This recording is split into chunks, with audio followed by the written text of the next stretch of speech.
Good morning, student. My name is Bijen Singh. I am your SST teacher in Victorious International School. We are going to start chapter number 14, India's freedom struggle led by Mahatma Gandhi, 1999 and 1947. In the previous chapter, you have read that the revolt of 1857 was the turning point in the history of India.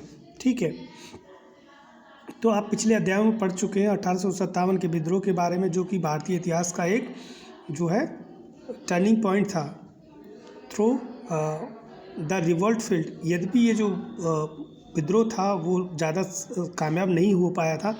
It gave birth to feelings of nation, लेकिन इस विद्रोह के परिणाम क्या हुआ?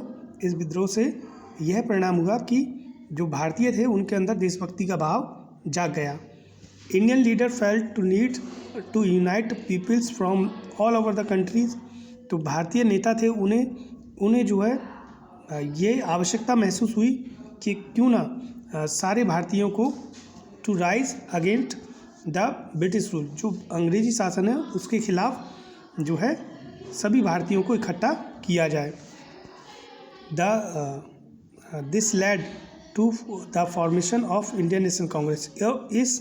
इसी सोच का ये परिणाम हुआ कि जिससे इंडियन नेशनल कांग्रेस की स्थापना हुई। इंडियन नेशनल कांग्रेस एक दल है जिसकी स्थापना the Indian National Congress INC की स्थापना कब हुई थी? वाज फॉर्म इन 1885 में इसकी स्थापना हुई थी बाय A.O. ह्यूम्स के द्वारा। People from different walk to life join the congress. जो बहुत सारे अलग अलग समुदाय के लोग थे वो उन्होंने कांग्रेस को ज्वाइन की, जो अलग अलग कार्य करते थे, अलग अलग क्षेत्रों में थे। The leaders mainly communicate with the masses through speech, discussion and article in the newspaper. ठीक है, तो जो कांग्रेस के जो लीडर हुआ करते थे उस समय, तो उनका पब्लिक से संवाद करने का जो तरीका था वो था भाषण, चर्चाएं और आर्टिकल। न्यूज़पेपर में जो लेख लिखे जाते हैं वो उनकी जो है कम्युनिकेशन का तरीका था। The Indian National Congress had many leaders, और जो INC के अंदर बहुत सारे लीडर्स थे। ठीक है, सम ऑफ द मेंबर्स लाइक, मैं कुछ यहाँ सदस्यों के बारे में मैं आपको बताना चाहता हूँ। Gopal Krishna Gokhale, Dadabhai Naoroji and Surendranath Banerjee believe the peaceful approach and had full faith in British reason and justice. तो ये कुछ ऐसे उदारवादी नेता थे, गोपाल कृष्ण गोखले, दादा भाई नौरोजी जैसे, कि इनको अंग्रेजी शासन में बहुत और उसके न्याय पर, ठीक है, उसके कारण और न्याय पर बहुत विश्वास था, और ये चाहते थे कि सब कुछ हम जो भी बात कहें वो पीसफुल तरीके से कहें। शांति व्यवस्था पर इनको बड़ा विश्वास था। ठीक है, या ये कह सकते हैं अहिंसा पर इन्हें बहुत विश्वास था। They adopted a policy of written appeals to the British, thinking that this would led the positive change. ठीक है, तो उन्होंने क्या तरीका निकाला कि हम ब्रिटिश को, अंग्रेज़ों को जो है अपनी कोई भी शिकायत देनी है तो रिटन में दिया करेंगे। उन्होंने रिटन पॉलिसी निकाली, पॉलिसी ऑफ रिटन अपील। उन्होंने जो है अपनी अपील करने का जो तरीका है वो लिखित में निकाला, क्योंकि उन्हें अंग्रेजी शासन और उसके न्याय पर बड़ा भरोसा था। ठीक है,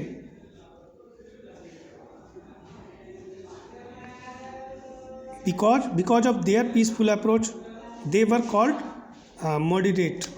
तो क्योंकि उनका जो शांतिपूर्ण जो तरीका था बातचीत करने का, जो शांतिपूर्ण रवैया था, इसी के कारण उन्हें मॉडरेट कहा गया। मॉडरेट मीन्स उदारवादी।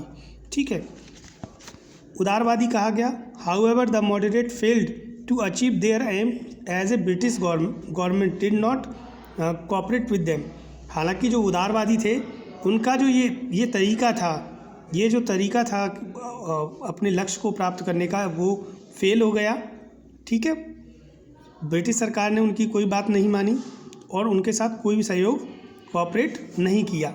किनके साथ नहीं किया? उदारवादियों के साथ नहीं किया। ठीक है, the younger member of Congress, जो कांग्रेस के युवा सदस्य थे, जैसे कि बाल गंगाधर तिलक जो युवा सदस्य थे, ठीक है,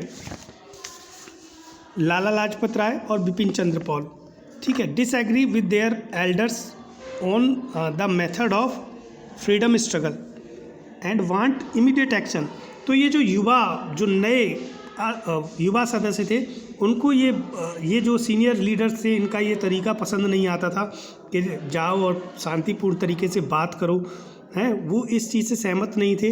वो चाहते थे कि जो फ्रीडम स्ट्रगल है, जो हमारा स्वतंत्र संघर्ष है, उसमें सख्त और एकदम इमीडिएट एक्शन लेना चाहिए। तुरंत ही आपको कोई भी एक्शन लेना है तो वो तुरंत लेना चाहिए। उसमें हमें जो है आप ये कह सकते हैं कि उसमें ज़्यादा उदारवाद नहीं होना चाहिए, ठीक है, हमें ज़्यादा फ्लेक्सिबल नहीं बनना है। They wanted to use violence and were called radicals. तो वो ये चाहते हैं अगर जैसे कि ये जो युवा जो सदस्य थे कांग्रेस के, ठीक है, वो चाहते थे अगर ज़रूरत पड़ती है हिंसा करने की, वॉयलेंस करने की, या फिर जो है